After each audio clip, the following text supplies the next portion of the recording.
The Galactic Council had seen 1,000 species rise and fall across the stars. They had witnessed civilizations that could bend reality itself, races that lived for millennia, and empires that spanned entire galaxy arms. But never had they seen anything quite like what the humans did when their backs were against the wall. When the Zephyrian Dominion, conquerors of 47 star systems, declared humanity extinct after the siege of Earth, the Council recorded it as just another footnote in cosmic history.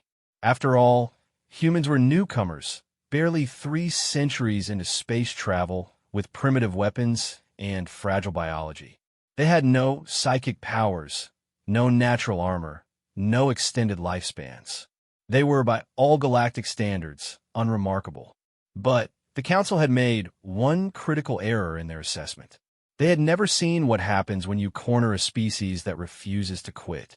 What followed would be remembered as the greatest military reversal in galactic history, a war that began with humanity's apparent annihilation and ended with the most feared empire in the galaxy begging for mercy. This is the story of how Earth's children turned their greatest weakness into their ultimate strength, and why the phrase human determination still sends shivers through alien command centers across the stars. Some say the war was won through superior tactics. Others claim it was advanced technology. But those who were there know the truth. Humanity won because they did something no other species had ever considered possible. They refused to lose. The morning Earth died began like any other. Admiral Sarah Chun stood on the bridge of the UNS Defiance, watching the blue marble of her homeworld rotate peacefully below.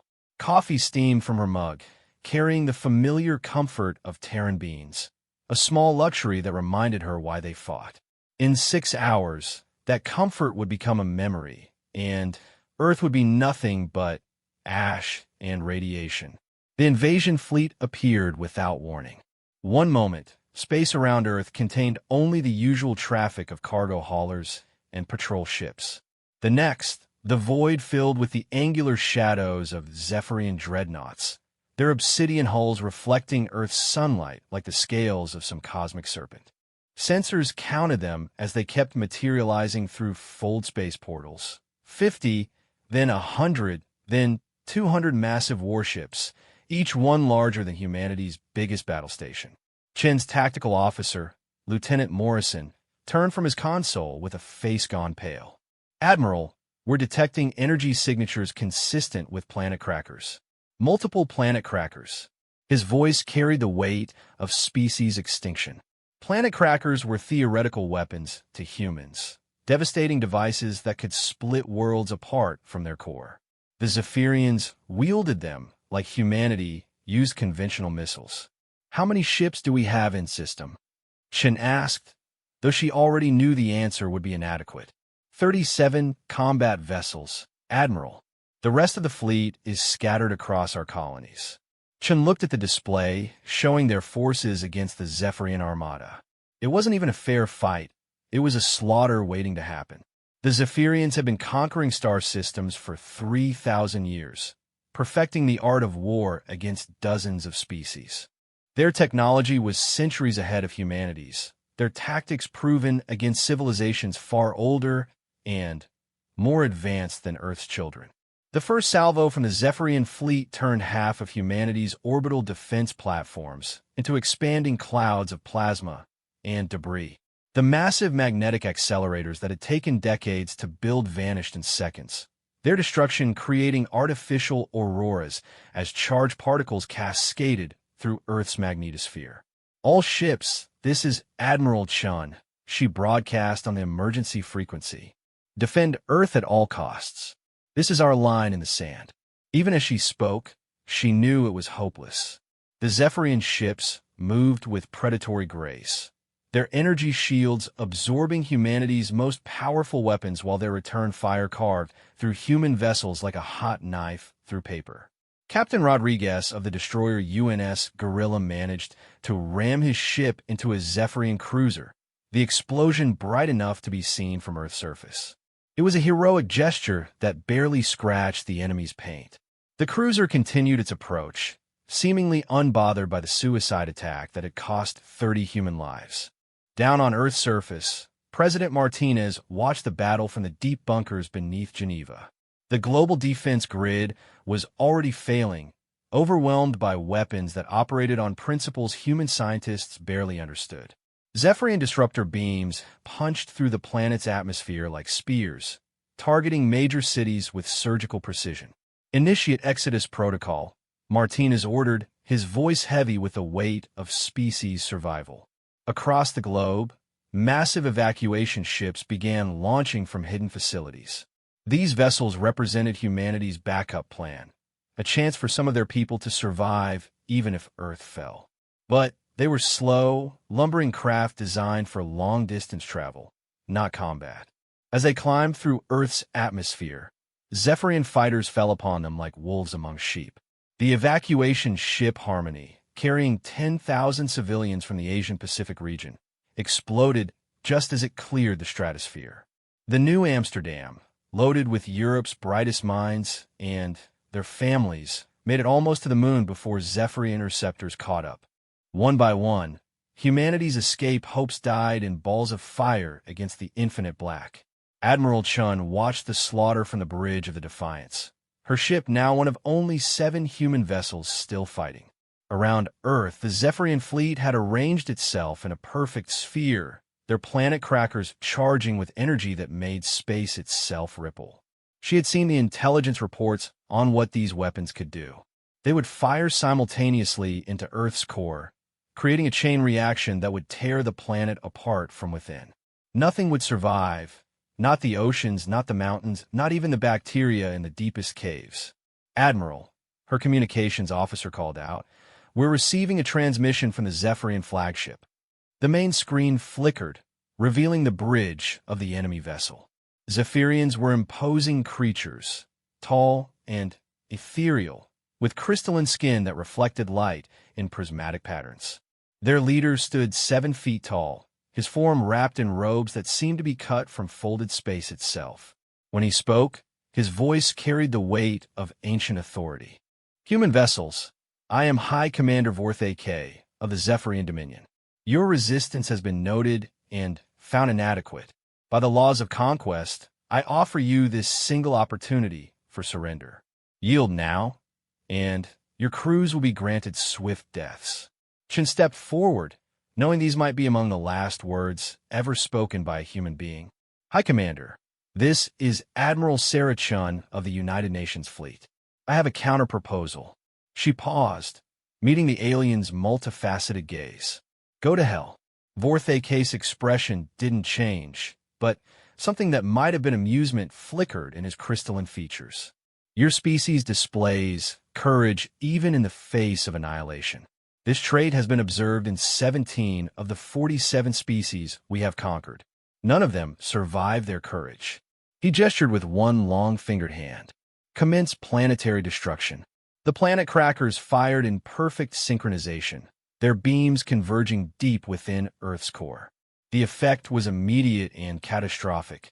Massive earthquakes rippled across every continent as the planet's molten heart began to destabilize.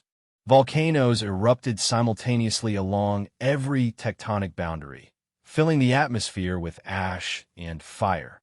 The oceans boiled, their waters flashing to steam that created hurricane-force winds carrying the scent of dying seas.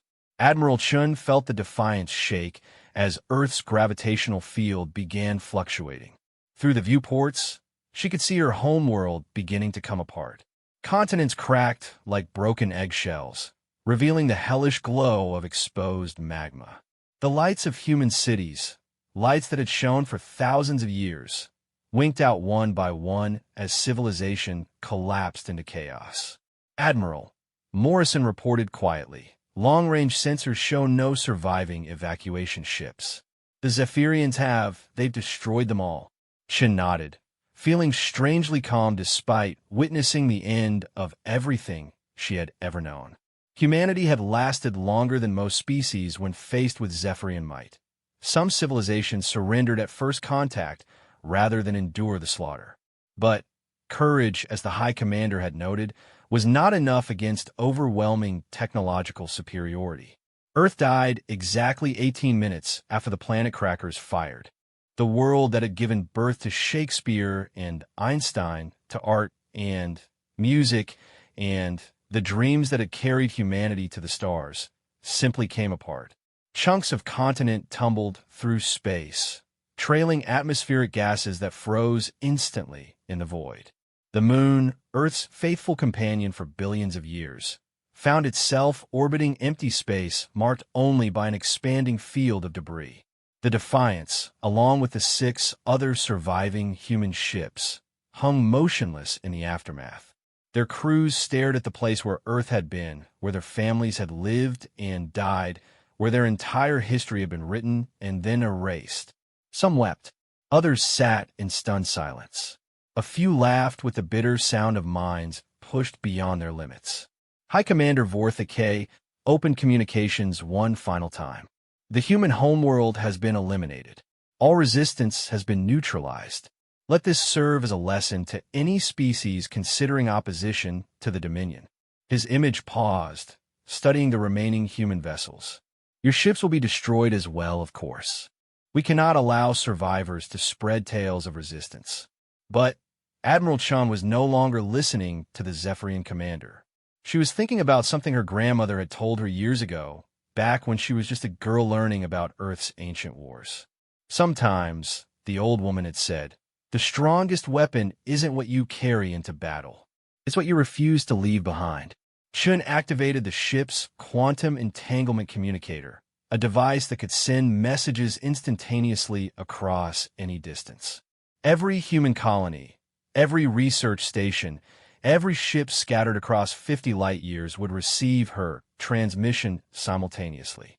As the Zephyrian fleet moved to eliminate the last witnesses to Earth's destruction, Chun began recording what would become known throughout the galaxy as the Defiance message. To all human settlements, all human ships, all human souls scattered among the stars, she began, her voice steady despite the tears on her cheeks. Earth has fallen. Our homeworld is gone, and we 7 ships are all that remain in this system. The enemy believes they have won. They believe they have broken us. Through the viewports, Zephyrian fighters were approaching, their weapons charging for the final act of human extinction, or so they thought. But they don't understand what it means to be human, Chun continued. They don't understand that we are not just one world, one people in one place. We are an idea that has spread across the galaxy. We are the children who looked up at the night sky and decided it wasn't enough to wonder. We had to explore. We are the species that turned our backs on safety and chose the unknown. The Zephyrian fighters opened fire, their energy beams reaching out to eliminate the last witnesses. But Chen's message was already racing across the galaxy, carried by quantum entanglement to every human settlement from the mining colonies of Kepler 442b to the research stations orbiting Wolf 359. They think they have destroyed us, Chen said as alarms wailed around her, and her ship's hull began to buckle under enemy fire. But you cannot destroy an idea. You cannot kill a dream. We are still here. We are still human. And we will remember. The Defiance exploded in a brilliant flash, taking Admiral Chun and her crew into the darkness. The last 7 human ships in the Sol system died within minutes, their destruction marking what the Zephyrian Dominion would record as the complete elimination of the human species. High Commander Vortha K updated his ship's logs with satisfied efficiency. Another young species had challenged the Dominion and learned the price of resistance. In a few weeks, Zephyrian colonization fleets would arrive to strip useful materials from the debris field that had once been Earth. The system would be renamed and added to their ever-expanding empire, just as 47 others had been before. The Dominion's intelligence indicated that humans had established colonies and outposts across roughly a dozen star systems, but these would pose no threat. Without their homeworld, without their central government and coordinated military, the scattered human settlements would wither and die within a generation. It was always the same pattern: destroy the homeworld, and the species collapsed into irrelevant fragments. But as Vorthake composed his victory report to the Dominion Council, he could not have known about the message racing through quantum space to every human settlement.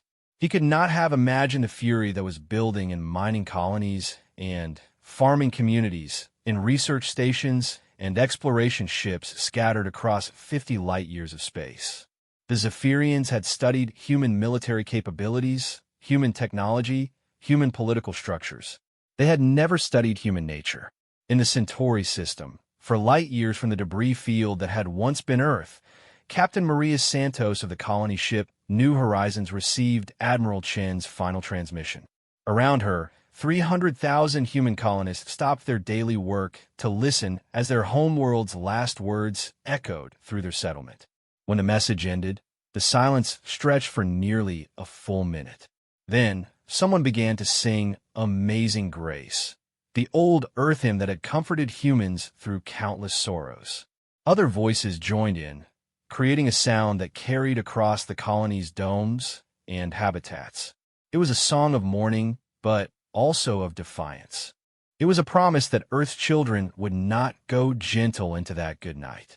Similar scenes played out across every human settlement. On Gliese 667c, the agricultural colony that fed a dozen systems, workers in the hydroponic farms stopped to listen and grieve. On the research station orbiting Proxima Centauri, scientists who had been studying ways to terraform hostile worlds suddenly found themselves contemplating very different applications for their knowledge. The Zephyrians had made a critical error in their assessment of human civilization.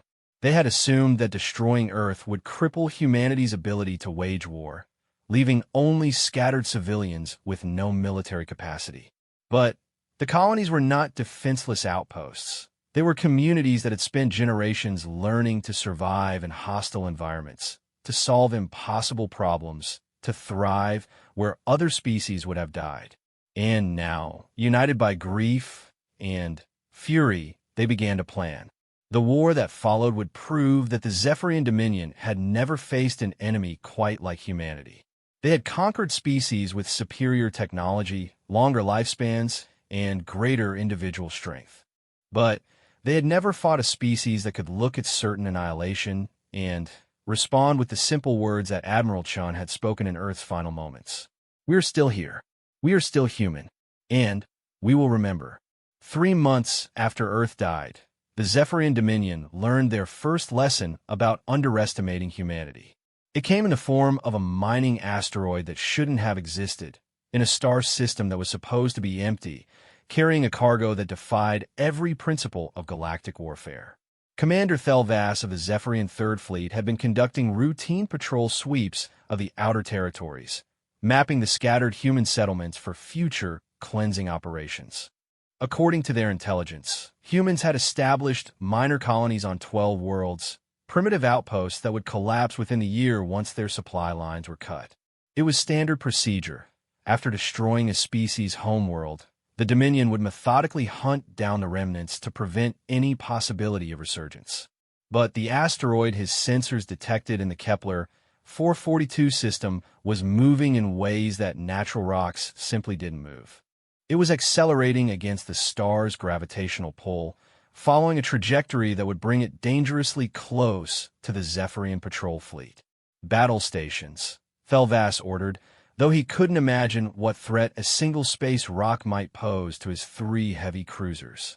The asteroid was large, roughly a kilometer across, but it showed no energy signatures, no weapon systems, no signs of technological advancement. It appeared to be exactly what it claimed to be, a chunk of metal and stone drifting through space. As the asteroid approached, Thelvass opened communications, expecting to find perhaps a hidden human outpost, some desperate survivors attempting to flee the inevitable. Instead, he found himself face-to-face with a middle-aged human woman wearing the practical coveralls of a mining engineer. "Zephyrian vessel," she said calmly. "This is Engineer Patricia Reeves of the Kepler Mining Consortium. I understand you've been looking for us." Thelvass studied the human through the communication link. She seemed remarkably composed for someone facing a fleet that had just eliminated her entire species. Human, you will surrender your vessel and submit to immediate termination. Resistance will only prolong your suffering. Patricia smiled, and there was something in that expression that made Thelvass's crystalline skin ripple with unease. Commander, I'm afraid there's been a misunderstanding. I'm not here to surrender. She gestured to something off-screen. I'm here to introduce you to some friends of ours. The asteroid began to come apart. What Thelvass had taken for a natural space rock was actually an elaborate camouflage shell. As sections of false stone fell away, they revealed a framework of industrial equipment unlike anything in the Zephyrian intelligence files. Massive mining lasers, gravity manipulators, or processing facilities, all the equipment needed to strip mine an entire asteroid belt. But the humans had modified their mining tools in ways that made the Zephyrian commander's 3 hearts start beating faster. The industrial lasers that were designed to cut through solid rock had been recalibrated and focused. The gravity manipulators that moved million-ton asteroids had been weaponized. The ore processing equipment that refined metals had been converted into mass drivers capable of hurling projectiles at significant fractions of light speed. But most disturbing of all were the humans themselves. Thelvass's sensors detected nearly 50,000 human life signs aboard what they had taken for a single mining facility. 50,000 humans who had supposedly been simple miners and engineers 3 months ago, but who were now operating military equipment with the precision of veteran soldiers. You see, Commander, Patricia continued conversationally, you made an error in your calculations. You assumed that destroying Earth would eliminate our military capacity. But here's something about humans you might not have learned from your previous conquests. We don't actually separate civilians from our military. Every human settlement is a fortress. Every human worker is a potential soldier. Every tool we build can become a weapon. The modified mining lasers opened fire, their beams cutting through the Zephyrian shields like they were tissue paper. These weren't the relatively weak weapons that had defended Earth. These were industrial tools designed to cut through the hardest materials in the galaxy, now focused with military precision. The lead Zephyrian cruiser lost its forward shields and half its command section before Thelvass could even order evasive maneuvers. The gravity manipulators activated next, creating localized distortions that sent the remaining Zephyrian ships tumbling through space like leaves in a hurricane. Metal screamed as artificial gravity fields twisted the advanced alien hulls into impossible shapes. Systems that had operated flawlessly for centuries suddenly failed as their fundamental physics were rewritten by human engineering. Mass drivers launched a steady stream of projectiles, not sophisticated missiles, but simple chunks of metal accelerated to devastating speeds. The Zephyrians had shields designed to stop energy weapons and explosive warheads, but they had never faced enemies who simply threw rocks fast enough to punch through any known material. Within 12 minutes, Commander Thelvass found himself aboard a dying ship, watching his entire patrol fleet being systematically destroyed by what his intelligence had classified as primitive mining equipment. The humans weren't just fighting with improvised weapons. They were fighting with an understanding of physics and engineering that the Zephyrian military had never encountered. "Ow!" he whispered, his crystalline features reflecting the flames consuming his bridge. Patricia heard the question through the communication link. How did miners learn to fight like this? She shrugged, as if the answer should have been obvious. Commander, humans have been turning farming tools into weapons since before we had written language. We've been making swords from plowshares and spears from pruning hooks for 10,000 years. Did you really think we'd stop just because we moved to space? The second Zephyrian cruiser exploded as a gravity manipulator tore its reactor housing apart. The third ship, commanded by Thelvass himself, was being systematically dismantled by mining lasers that treated its armor plating like soft clay. But Patricia wasn't finished with her explanation.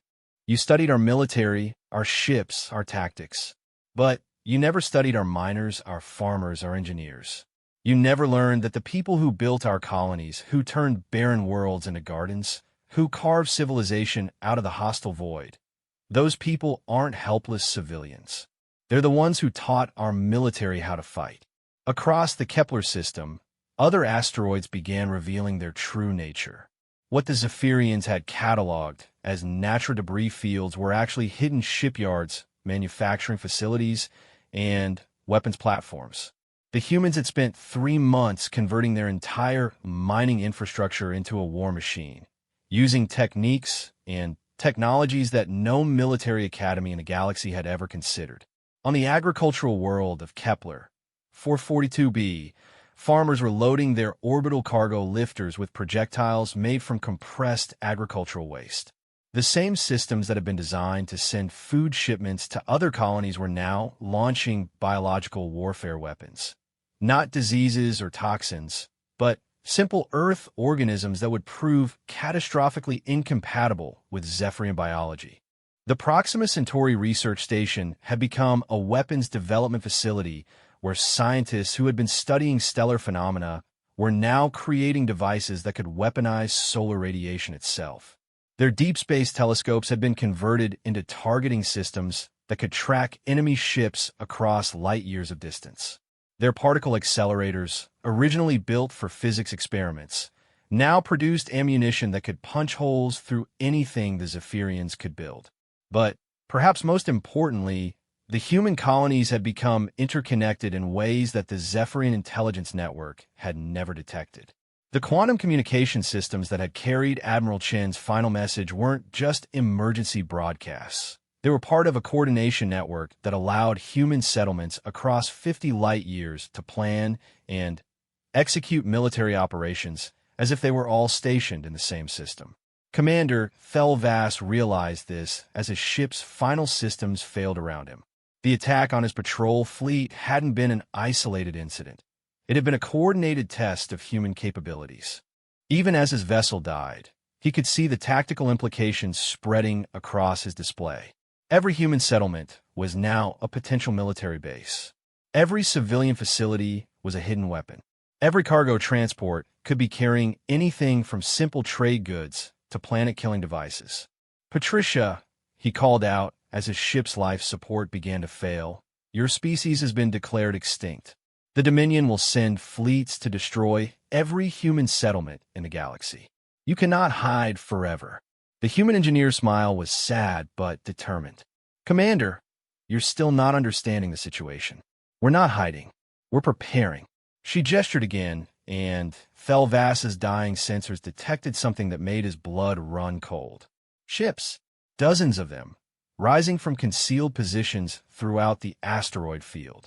But these weren't the crude mining vessels he had expected. These were warships built using human engineering principles, combining the brutal efficiency of industrial equipment with the focused lethality of purpose-built weapons. They were smaller than Zephyrian dreadnoughts, but they moved with predatory grace, their hulls designed not for intimidation, but for killing. 3 months ago, you destroyed our homeworld and killed 8 billion of our people, Patricia said quietly. You thought that would end us. Instead, it taught us something important about ourselves. We learned that we don't need Earth to be human. We don't need a single world to call home. We are everywhere now, and everywhere we go, we adapt and survive and become stronger. The human fleet began moving through the asteroid field with perfect coordination, their ships weaving between the hidden installations like dancers following an ancient routine. But Thelvas could see the truth behind their graceful movement. These vessels were hunting. They were predators that had learned to use the infinite darkness of space itself as a weapon.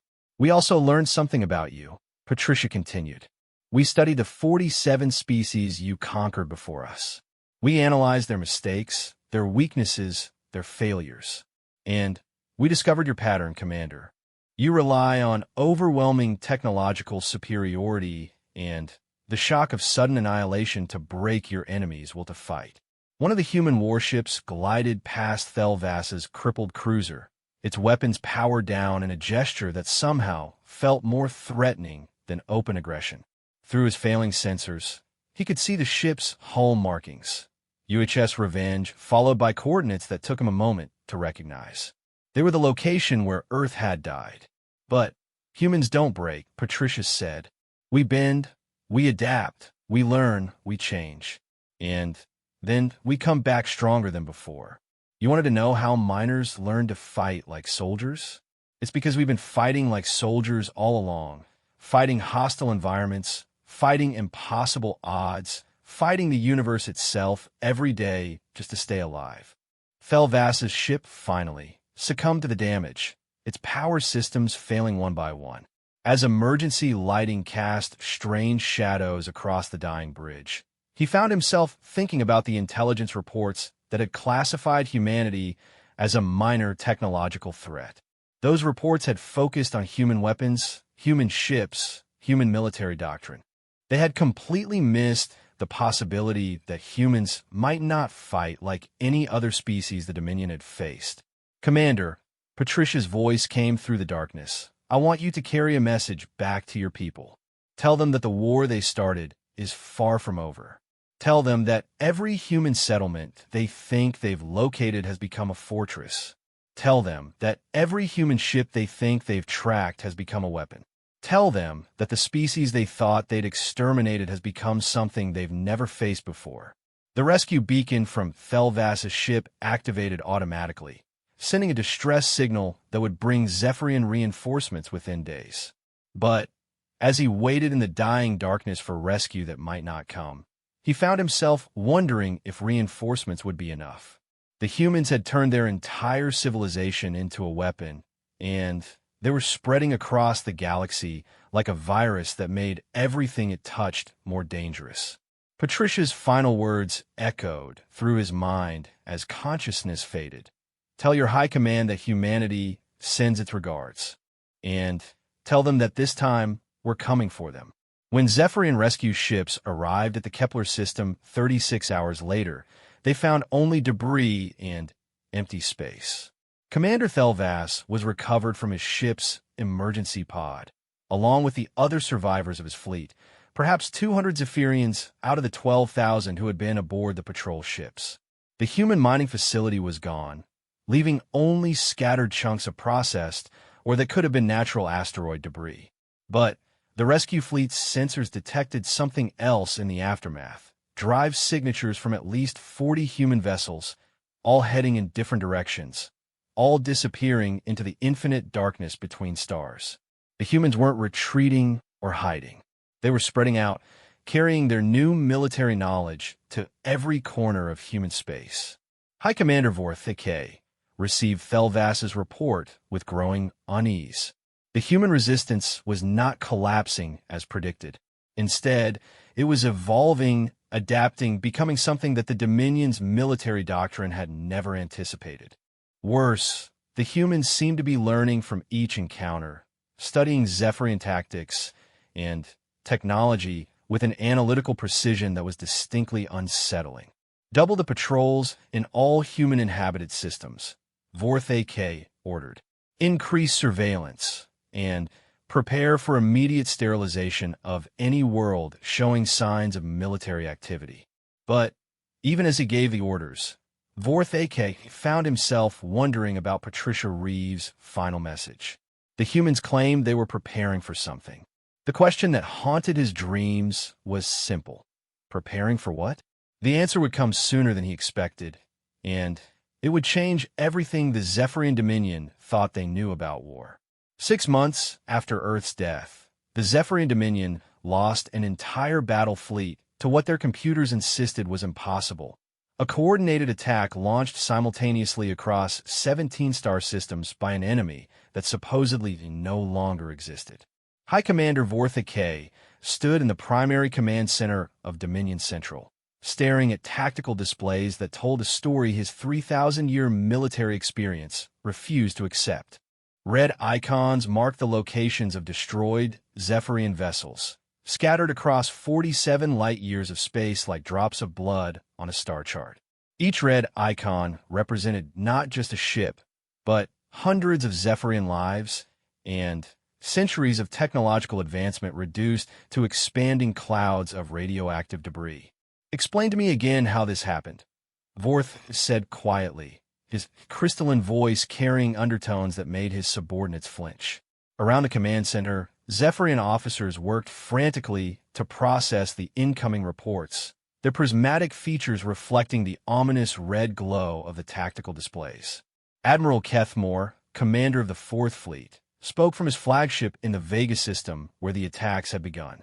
High Commander, at precisely 1347 Standard Galactic Time, human forces launched coordinated strikes against our patrols in 17 systems simultaneously.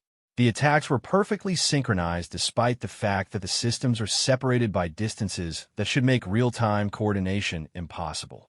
Vorthik studied the tactical display, his mind racing through the implications. The humans had somehow achieved faster-than-light communication and coordination on a scale that the Dominion's own quantum networks couldn't match. But that was only the beginning of what made this assault impossible. Continue, he ordered. Each attack was specifically tailored to exploit weaknesses in the defending fleet's composition and tactics, Kethmore continued. In the Ross-128 system, they used gravitational weapons against Admiral Yethval's cruiser squadron, weapons we've never seen before that turned the system's asteroid belt into a kinetic bombardment platform.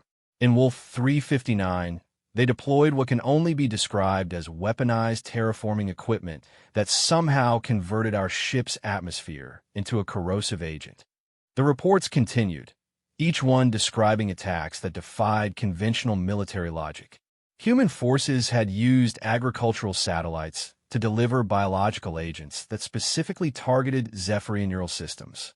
Mining lasers have been somehow networked together across entire star systems to create focused beams capable of cutting through the heaviest Zephyrian armor. Cargo ships had revealed themselves to be carrier vessels loaded with swarms of miniaturized fighters that moved like insects and stung like scorpions. But most disturbing of all was the intelligence that accompanied the attacks. The humans seemed to know exactly where every Zephyrian patrol would be, exactly what weaknesses each ship possessed, exactly how each commander would respond to specific threats. It was as if the enemy had access to detailed Dominion military files and the personal psychological profiles of every officer in the fleet. High Commander, came a voice from the communications center. We're receiving a transmission from Admiral Zenthak in the Kepler-22 system. His entire fleet has been neutralized. Vorthik turned toward the communications station, where a junior officer was working frantically to process incoming signals. Zenthak commanded a full battle group, 47 vessels, including 2 planet crackers. How could his entire fleet be neutralized? The communication officer's prismatic features shifted through colors that indicated extreme stress. Sir, the transmission is unusual. Admiral Zenthak is alive, but his ships have been captured rather than destroyed. The humans are demanding to speak with you directly. For a moment, the command center fell into absolute silence. In 3,000 years of galactic conquest, no species had ever captured Zephyrian vessels intact. The Dominion ships were equipped with automatic destruct systems that triggered the moment enemy forces attempted to board. For humans to have disabled those systems suggested a level of technical sophistication that their previous encounters had never indicated. Put the transmission through, Vorthik ordered.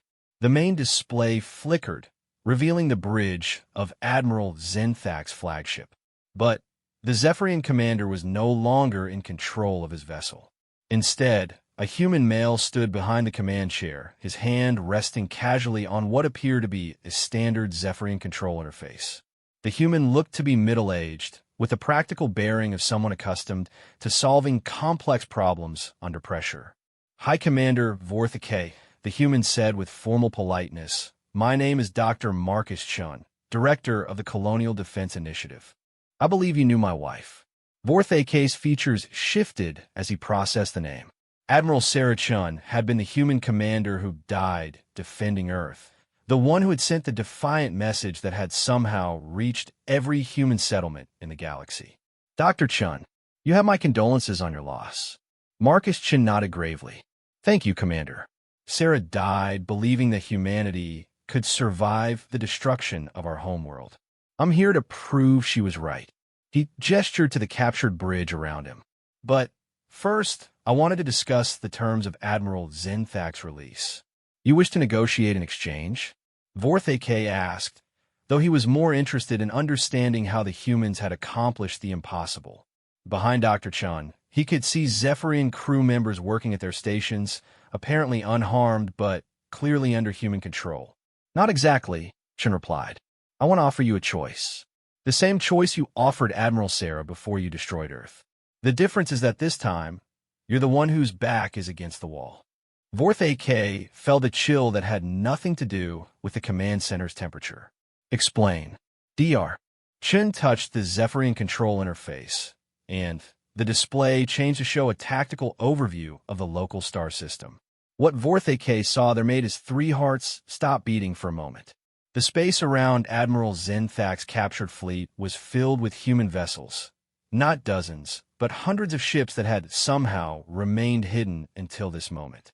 But these weren't the converted mining ships and modified cargo haulers that had attacked Zephyrian patrols in previous months. These were purpose-built warships, sleek and deadly, their hulls incorporating design elements that looked disturbingly familiar. As Vorth AK studied the vessels more closely, he realized why they looked familiar. They were built using captured Zephyrian technology, improved with human engineering principles. 6 months ago, you taught us an important lesson about superior firepower, Chun continued. So we decided to develop some of our own. Every patrol fleet you've lost, every ship you've had destroyed, we've been studying the wreckage, reverse engineering your technology, improving on your designs. Your weapons are impressive, Commander, but they're also predictable. Once we understood the principles behind them, we could build counters. The display changed again, showing technical schematics that made Vorth AK's crystalline skin ripple with shock. The humans had not only reverse-engineered Zephyrian shield technology, they had found ways to make it more efficient. Their weapon systems combined Zephyrian energy projection with human targeting precision. Most disturbing of all, their ship designs seemed to incorporate stealth systems that could hide entire fleets from Zephyrian sensors. This is impossible, Vorth AK whispered. You're a primitive species. 6 months ago, you barely had interstellar travel. Chen's expression grew sad. Commander, I think you've fundamentally misunderstood what humans are. You see us as primitive because we haven't been spacefaring as long as other species. But we're not primitive, we're adaptive. We're the species that went from riding horses to landing on the moon in 60 years. We're the people who built global communication networks, split the atom, and decoded our own genetics in the space of a single century.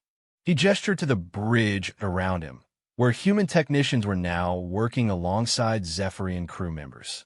What you call technological superiority, we call a head start, and 6 months has been more than enough time to catch up.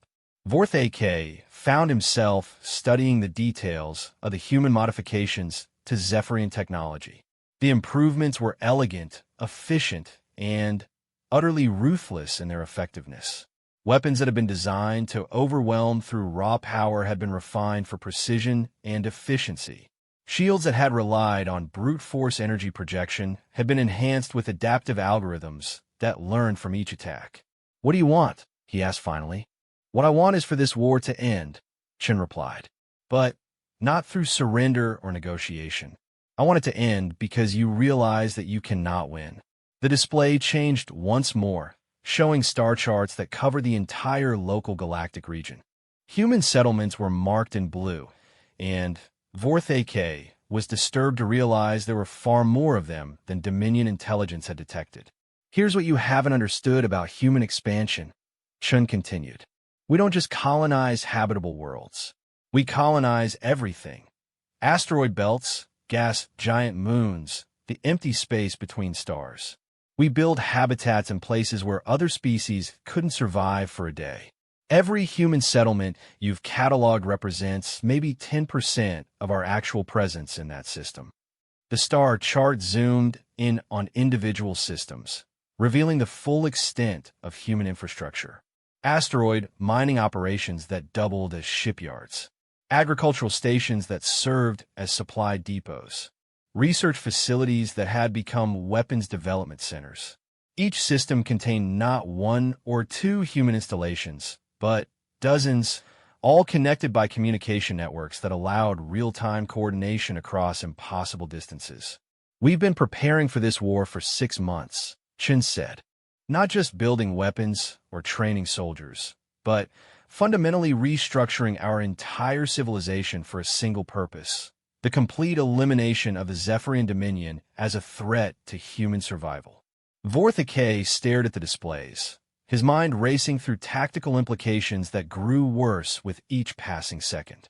The humans hadn't just survived the destruction of Earth. They had used it as a catalyst to transform their scattered colonial settlements into a distributed war machine. They had no single point of failure, no central command that could be eliminated, no homeworld whose destruction would break their will to fight. "You're offering me a choice," Vorthicay said slowly. "What are my options?" Chen's expression remained grave, but determined. "Option 1. Continue this war. Keep sending fleets to attack human settlements, and we'll keep destroying them. Eventually, you'll run out of ships, and soldiers will grow stronger with each battle. The Dominion will collapse through attrition, and the galaxy will learn that even the mightiest empire can fall to a species that refuses to quit." The alternative hung unspoken in the air between them, heavy with implications. "Option 2, Vorthicay asked. "Withdraw from all human-controlled space. Cease all military actions against human settlements. Agree to formal peace negotiations conducted through neutral species." Chen paused. "And provide reparations for the destruction of Earth and the 8 billion human lives lost in your unprovoked attack." Vorthicay's crystalline features shifted through patterns that indicated extreme agitation. "The Dominion Council will never accept such terms. We have conquered 47 species across 3,000 years of expansion. We do not negotiate with primitives." "Then, you've learned nothing from this conversation," Chun said sadly. "Commander, look around you. Look at this bridge, these systems, these ships. 6 months ago, we were primitives with barely functional space travel. Today, we're capturing your most advanced vessels and turning your own technology against you. What do you think we'll be capable of in another 6 months?" The question hung in the air like a death sentence. Vorthicay found himself thinking about the reports of human adaptability, their ability to learn and improve at rates that defied galactic norms. If they could achieve this level of technological advancement in 6 months, what would they become given a year? A decade? "I need time to consider," Vorthicay said finally. Chen nodded.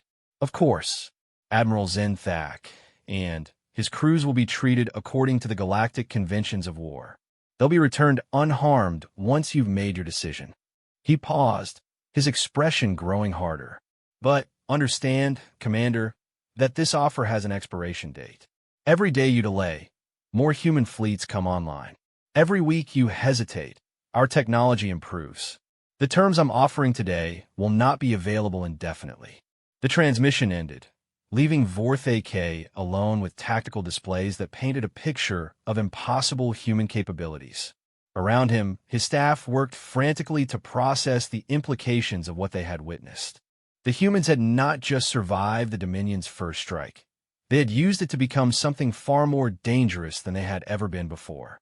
For the first time in his 3,000-year military career, High Commander Vorthicay found himself wondering if the Zephyrian Dominion had finally encountered an enemy it could not defeat. The humans seemed to have no limits to their adaptability, no ceiling to their technological advancement, no breaking point where they would surrender rather than continue fighting. As he studied the star charts showing the true extent of human presence in the galaxy, Vorthicay began to understand why 46 other species had fallen to Dominion might while these impossible primitives continued to grow stronger. The Zephyrians had been fighting the wrong war. They had been trying to break humanity's will to fight, when they should have been trying to understand what made a species that simply refused to be broken?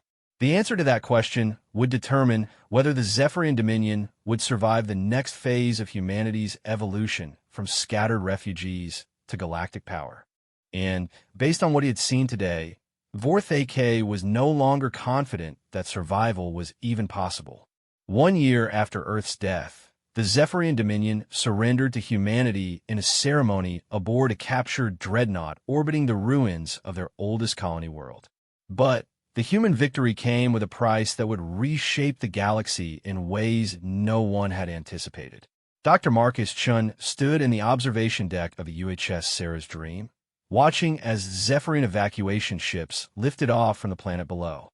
The world, once called Zeftar Prime, now designated as Terra Nova by human colonists, had been the heart of the Dominion for over 2 millennia.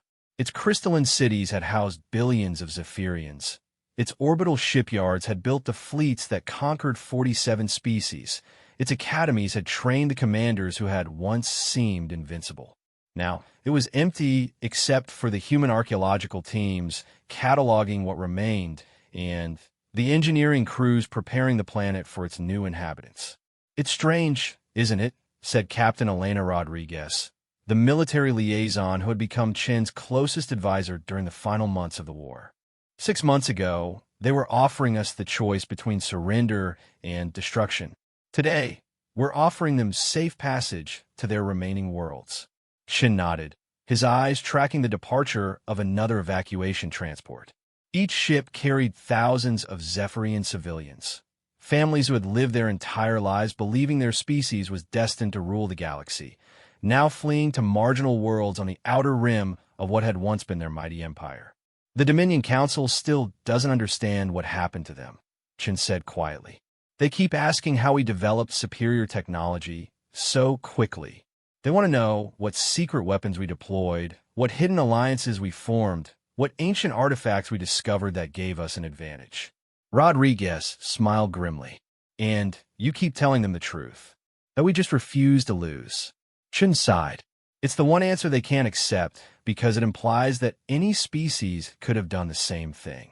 It means that every conquest they achieved was possible only because their enemies gave up too quickly." The irony wasn't lost on either of them. The Zephyrian Dominion had been defeated not by superior technology or overwhelming force, but by a species that simply wouldn't stop adapting, learning, and fighting back. Every Zephyrian victory had taught humanity new lessons. Every captured ship had provided new technologies to reverse engineer and improve upon. Every tactical defeat had shown human strategists new weaknesses to exploit. The war had lasted exactly 11 months from the first human counterattack to High Commander Vorth AK's final surrender. 11 months during which human technology had advanced at a rate that violated every known principle of scientific development.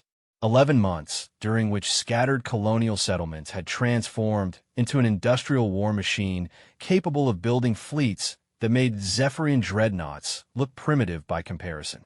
But the victory had come with costs that were only now becoming clear. "Dr. Chun," Rodriguez said carefully, "we need to discuss the Kepler incident." Chen's expression darkened. The Kepler incident was the reason victory felt more like a burden than a celebration. 3 weeks earlier, human forces had encountered a Zephyrian civilian convoy attempting to flee through the Kepler 442 system. The convoy had contained no military vessels, posed no threat to human forces, and had been broadcasting surrender codes on all frequencies. The human fleet had destroyed it anyway. How many? Chen asked, though he already knew the answer. 2,600,000 Zephyrian civilians. Men, women, children, elderly, entire family groups that had been fleeing the war zones. Rodriguez's voice carried the weight of species-wide guilt. Captain Morrison claims his orders were to eliminate all Zephyrian presence in human-controlled space. He says he was following standard military protocol. Chun turned away from the viewport, unable to watch any more evacuation ships departing. The Kepler incident wasn't an isolated case. It was part of a pattern that had emerged in the final months of the war. Human forces hardened by a year of brutal conflict and driven by grief over Earth's destruction, had begun treating all Zephyrians as legitimate military targets. The line between soldier and civilian had blurred, then disappeared entirely. Morrison was following protocol, Chun said bitterly. The same protocol that turned our agricultural colonies into weapons platforms and our mining equipment into instruments of war. The same protocol that taught us to see every tool as a potential weapon and every interaction as a possible threat. The transformation of human civilization had been remarkably efficient. In 11 months, humanity had rebuilt itself as a species dedicated entirely to warfare. Every human settlement had become a military base. Every human citizen had become a soldier. Every aspect of human technology had been optimized for a single purpose: the complete elimination of the Zephyrian threat. It had been magnificently successful. It had also turned humanity into something they barely recognized. The other species are watching us, Rodriguez warned. The Altarian Republic, the Centauri Alliance, the Andromedan Free Worlds, they all supported us when Earth was destroyed. They cheered when we started fighting back. But now, she gestured toward the evacuation ships. Now, they're wondering if we've become something worse than the Dominion ever was. Chun understood the concern. The galactic community had initially viewed humanity's resistance as inspiring. A young species standing up to overwhelming odds and refusing to be exterminated. But inspiration had turned to unease as human military capabilities grew beyond all reasonable limits. The same adaptive abilities that had allowed humanity to survive had also allowed them to become something unprecedented, a species that could out-evolve any opposition. They're afraid of us, Chin said simply. And they should be. It wasn't a boast or a threat. It was a statement of fact that troubled him deeply. Humanity had demonstrated abilities that no other known species possessed. They could reverse engineer alien technology in weeks rather than decades. They could adapt to hostile environments faster than evolutionary pressure should allow. They could coordinate across impossible distances and transform their entire civilization in response to external threats. Most disturbingly, they had shown that they could continue escalating indefinitely. Each Zephyrian escalation had been met with a human response that went beyond simple matching. Humans would analyze the threat, understand it completely, then develop countermeasures that rendered it obsolete. The pattern had held throughout the war, and there was no indication that it had any upper limit. Dr. Chun, a voice called from the observation deck's communication panel. We're receiving a transmission from the Andromedan delegation. They're requesting an immediate meeting. Chun and Rodriguez exchanged glances. The Andromedan Free Worlds represented the closest thing to a galactic governing body, a loose alliance of species that tried to maintain some semblance of order among the scattered civilizations. They had been supportive during humanity's darkest days, offering sanctuary to human refugees and providing intelligence about Zephyrian movements. But their recent communications had carried undertones of growing concern about humanity's rapid transformation. Put them through, Chin said.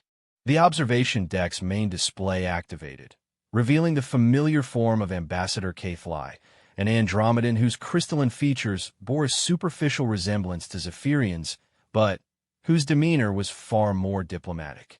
Behind her, Chun could see the curved walls of an Andromedan diplomatic vessel. Dr. Chun, Captain Rodriguez, HFY began formally. Congratulations on your victory over the Zephyrian Dominion. The galaxy owes a debt to humanity for ending their reign of terror. Thank you, Ambassador, Chun replied, though he could sense reservation in her manner. How can we assist you? HFY's crystalline features shifted in patterns that indicated diplomatic discomfort.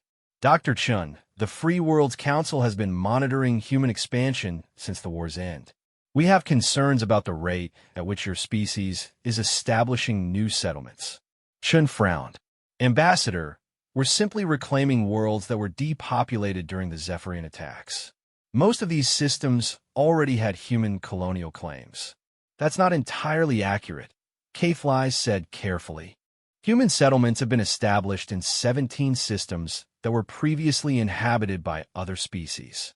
Settlements that appear to be military in nature rather than civilian colonies.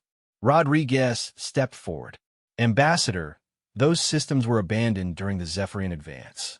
We're providing security for populations that fled the war zones. Security that they didn't request, HFY replied. Dr. Chun, several species have approached the Free World Council with concerns about human military presence in their territory. They're grateful for your assistance during the war, but they're uncomfortable with what appears to be permanent human occupation. Chun studied the Andromedan ambassador's expression, reading the diplomatic subtext behind her words. The other species weren't just concerned about human expansion, they were terrified of it. Humanity had demonstrated the ability to transform from near extinction to galactic dominance in less than a year. If they could do that once, what would prevent them from doing it again whenever they felt threatened? Ambassador, what exactly are you suggesting?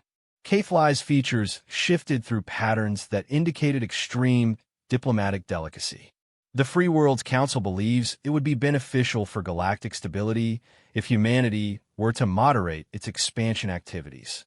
Perhaps establish formal agreements regarding territorial boundaries and military deployment. The request was politely phrased, but Chin understood the underlying message. The galactic community wanted humanity to accept limits on its growth and influence. They wanted guarantees that the species that had defeated the Zephyrian Dominion wouldn't decide to conquer everyone else next. I see, Chin said slowly. And if humanity declines to accept such limitations? The question hung in the air between them, like a charged particle waiting to discharge. HFY's crystalline features went through a complex series of shifts before she answered. Dr. Chun, the Free World's Council represents over 300 species and controls more than 12,000 star systems. We have maintained galactic peace for over 5,000 years. We would prefer to continue that tradition through cooperation rather than alternative methods. Chin felt Rodriguez tense beside him. The threat was subtle but unmistakable. The galactic community was prepared to unite against humanity if necessary, just as they had eventually united against the Zephyrian Dominion. The same pattern that had repeated throughout galactic history. A species grows too powerful, threatens the established order, and faces a coalition of everyone else. But there was a crucial difference this time. The Zephyrians had been powerful, but predictable, following conventional patterns of conquest and expansion.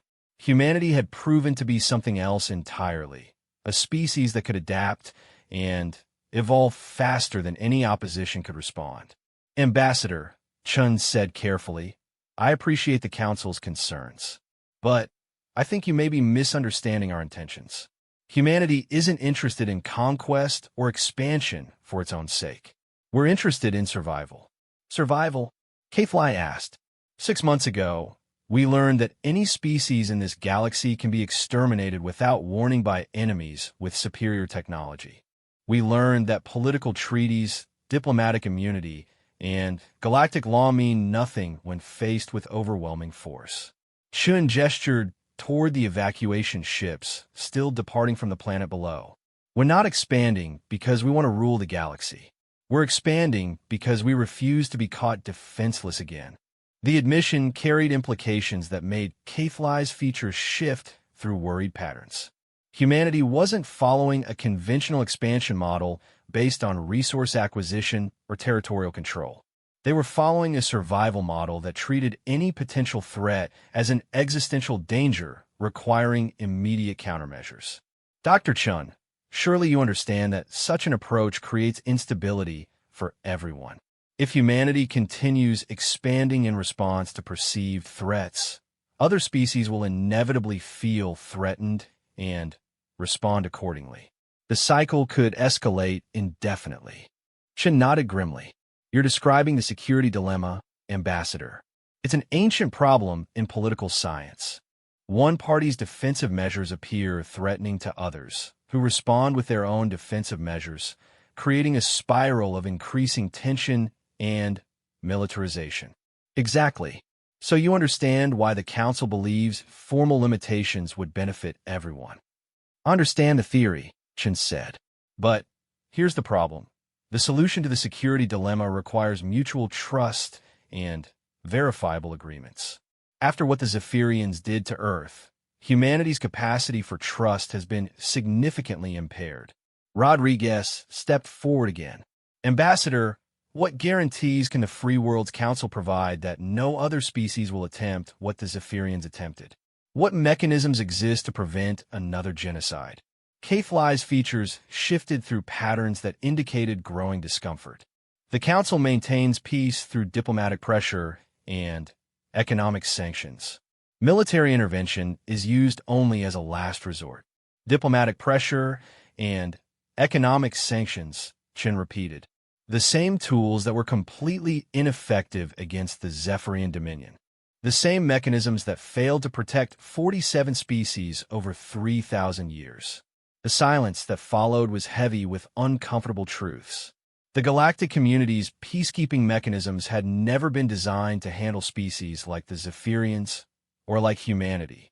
They worked well for managing conflicts between conventional civilizations that followed predictable patterns of behavior. But they were useless against species that operated outside established norms. What would humanity require to accept territorial limitations? HFY asked finally. Chen considered the question carefully. Humanity's demands would need to address their fundamental security concerns while acknowledging the legitimate fears of other species. But after a year of total warfare, he wasn't certain that humanity was capable of accepting any limitations at all. Guarantees, he said finally. Binding, verifiable guarantees that no species will ever again attempt the systematic extermination of human populations. Military cooperation agreements that allow human forces to respond to existential threats anywhere in the galaxy. Technology sharing protocols that prevent any single species from gaining overwhelming advantages. And reparations for Earth. Each demand was reasonable in isolation, but together they represented something unprecedented, a complete restructuring of galactic political relationships with humanity at the center. The Free Worlds Council would essentially be asked to surrender their traditional role as mediator and peacekeeper to a species that had existed as an interstellar civilization for less than 4 centuries. HFY's features went through complex shifts as she processed the implications. Dr. Chun, those demands would fundamentally alter the balance of power in the galaxy. No species has ever held such comprehensive authority. No species has ever faced systematic annihilation and survived it, Chen replied. Ambassador, humanity didn't choose this situation. We didn't want to become a galactic power. We wanted to be left alone to develop our colonies and explore the universe in peace. But we've learned that peace is only possible when you're strong enough to defend it. The conversation continued for another hour, covering details of potential agreements and limitations. But Chen could see that both sides were simply going through the diplomatic motions. The fundamental problem remained unsolvable. Humanity's survival requirements were incompatible with the existing galactic order, and the existing galactic order was incompatible with humanity's continued existence as they had evolved during the war. When the transmission ended, Chun and Rodriguez stood alone in the observation deck, watching the final Zephyrian evacuation ships disappear into the darkness between stars. Below them, the former heart of a galactic empire prepared for its transformation into humanity's newest stronghold. So what happens now? Rodriguez asked. Chun stared out at the stars, seeing potential threats and opportunities scattered across light years of space. Humanity had won the war against the Zephyrian Dominion, but victory had transformed them into something that terrified everyone else in the galaxy. They were stronger than they had ever been, but also more isolated than they had been since the earliest days of interstellar expansion. Now we find out if humanity can learn to live with what we've become, he said quietly, or if we've changed so much that living with anyone else is no longer possible. The question would define the next phase of human evolution, as they struggled to balance the survival instincts that had saved them with the diplomatic necessities of galactic civilization. They had proven that they could win any war, but the hardest battle still lay ahead, learning how to exist as the species that everyone else feared, while somehow maintaining enough of their humanity to remember why survival had been worth fighting for in the first place. In the end, humanity's greatest victory had also become their greatest challenge. They had saved their species by becoming something unprecedented in galactic history. Now, they had to discover whether that transformation had been a triumph or a tragedy that would echo across the stars for millennia to come. 5 years after Earth's death, humanity faced its greatest test, not in battle, but in the sterile conference halls of the Galactic Assembly, where words carried more weight than weapons, and the future of interstellar civilization hung in the balance. Dr. Marcus Chun walked through the curved corridors of the Assembly Station, humanity's newest diplomatic outpost, orbiting the neutral world of Kepler 16b. The station itself was a marvel of collaborative engineering. Crystalline Andromedan architecture housing Centaurian computational systems, all protected by discrete but unmistakable human defensive technologies. It represented everything that interspecies cooperation could achieve, and everything that might be lost if the current crisis couldn't be resolved. Through the transparent aluminum viewports, Chun could see the diplomatic vessels of 43 species arranged in careful formation around the station. Each ship represented a civilization that had watched humanity's transformation from scattered refugees to galactic superpower with growing unease. Today, they would decide whether that transformation represented an evolutionary step forward for galactic civilization or an existential threat that required immediate containment. Dr. Chun called a familiar voice from behind him. Chun turned to see Captain Elena Rodriguez approaching, her expression carrying the weight of 5 years spent managing humanity's increasingly complex relationships with other species. She wore the diplomatic blue of the Human Colonial Authority, but Chun could see the military bearing that had never quite left her posture. "Any word from the preliminary committees?" Chun asked as they walked toward the primary assembly hall. Rodriguez nodded grimly. 3 species have formally withdrawn their objections to the non-interference accord. 2 more are wavering, but the Andromedan delegation is holding firm, and they're bringing most of the smaller civilizations with them. Chun felt the familiar weight of impossible choices settling on his shoulders. The non-interference accord had been humanity's attempt to address galactic concerns about their expansion while maintaining their ability to defend human interests. Under its terms, humanity would agree to limit their military presence in non-human space, while other species would commit to non-interference in human territorial disputes. It was a reasonable compromise that satisfied no one completely, which had made it politically viable for 3 years. But the recent incident in the Tau Ceti system had changed everything. "How bad is the footage from Tau Ceti?" Chun asked.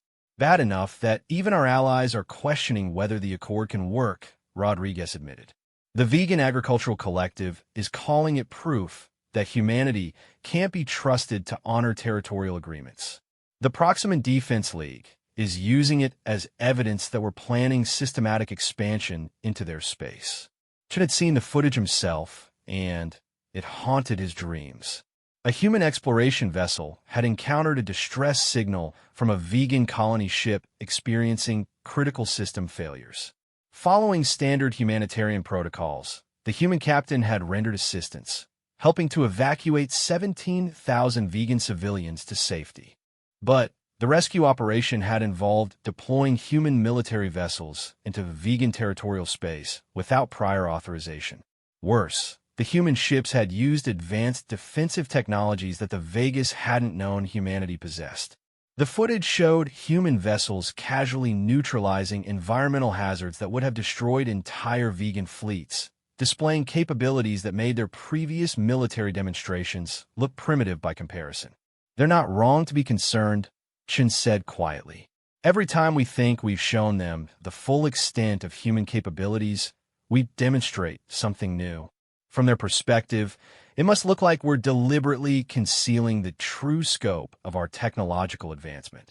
Are we? Rodriguez asked. It was a question that went to the heart of humanity's current dilemma.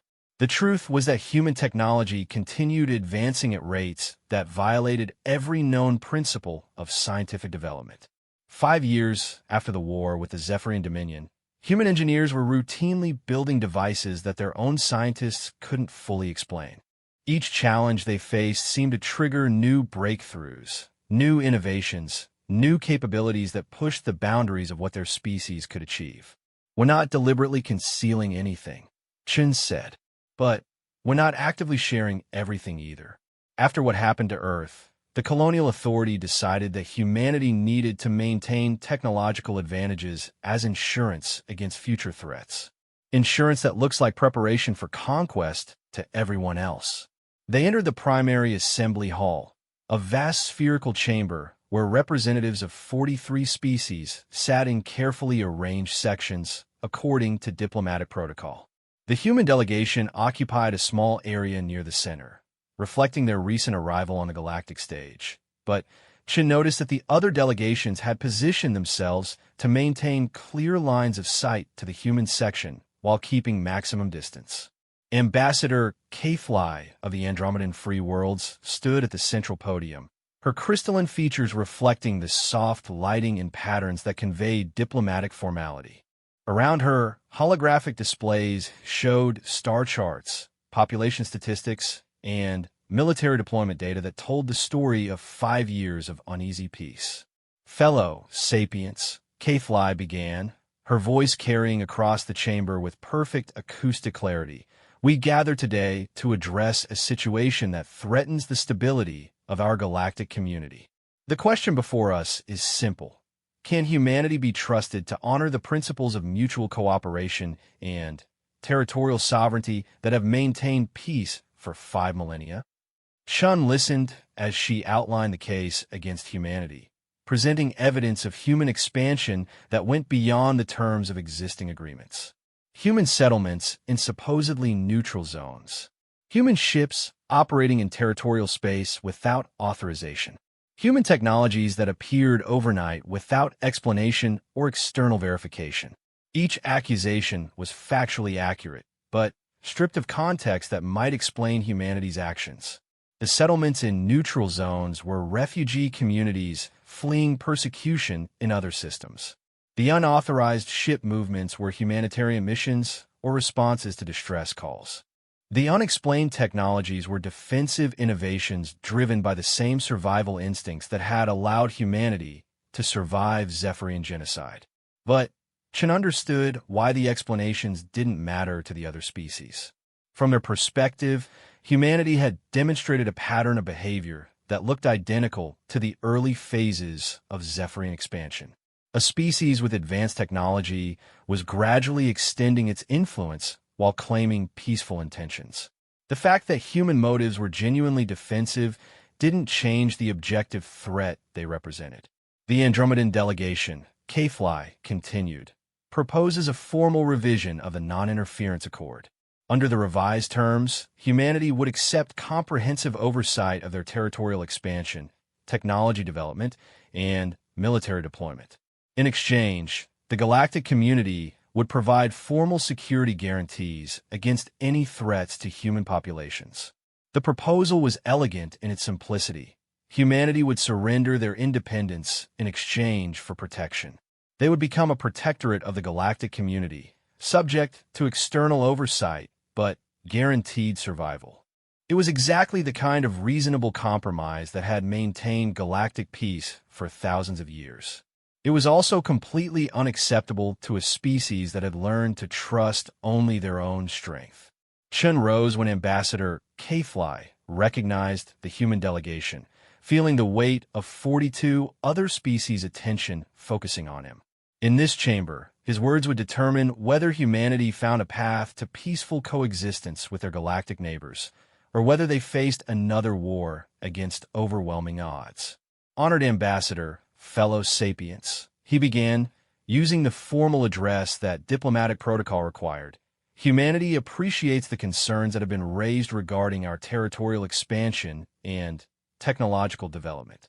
We understand that our rapid advancement appears threatening to species that have followed more conventional patterns of civilization development. He gestured to the holographic displays showing human expansion patterns. But I would ask you to consider the context that drives our actions. 5 years ago, humanity experienced systematic genocide at the hands of the Zephyrian Dominion. 8 billion of our people died, not because we had committed any act of aggression, but simply because we existed in space that others wanted to claim. The chamber fell silent as Chun continued. We learned from that experience that survival in this galaxy requires not just defensive capability, but the ability to adapt and evolve faster than any potential threat. We learned that peaceful intentions and diplomatic agreements provide no protection against species willing to use overwhelming force. He touched a control interface, and the displays changed to show comparative technological advancement curves. Human development was represented by a line that climbed steeply upward, while other species showed the gradual, steady progression that was considered normal for galactic civilizations. The Andromedan delegation has proposed that humanity accept oversight of our development in exchange for security guarantees. But what guarantees can any organization provide against threats that don't yet exist? What oversight can prevent the emergence of new hostile species with capabilities that exceed current galactic norms? Chen let the questions hang in the air for a moment before continuing. Humanity's rapid technological advancement isn't a threat to the galactic community. It's our contribution to galactic security. Every innovation we develop, every capability we demonstrate, represents a tool that can be used to defend all sapient species against threats that we cannot yet imagine. Ambassador HFY's crystalline features shifted through patterns that indicated diplomatic skepticism. Dr. Chun, how can the galactic community trust that human innovations will be used for mutual defense rather than conquest? Your species has demonstrated capabilities that could overwhelm any existing defensive alliance. Because, Chen replied, conquest would require us to abandon the very principles that made our survival possible. Humanity doesn't conquer. We adapt. We don't impose our will on others. We learn from them and incorporate their knowledge into our own understanding. He gestured toward the diverse assembly around them. 5 years ago, human technology was primitive compared to most species in this chamber. Today, our capabilities incorporate innovations learned from 43 different civilizations. We don't steal or copy. We study, understand, and improve. Every species that works with us makes us stronger, just as our collaboration makes them stronger. Chun paused, studying the expressions visible among the diverse delegations. Some showed skepticism, others uncertainty. A few displayed what might have been hope. But he could see that his words weren't enough to overcome the fundamental fear that drove the current crisis. Fellow sapients, he said, making his decision, humanity is prepared to make a formal offer to address the concerns that have been raised. The chamber's attention focus.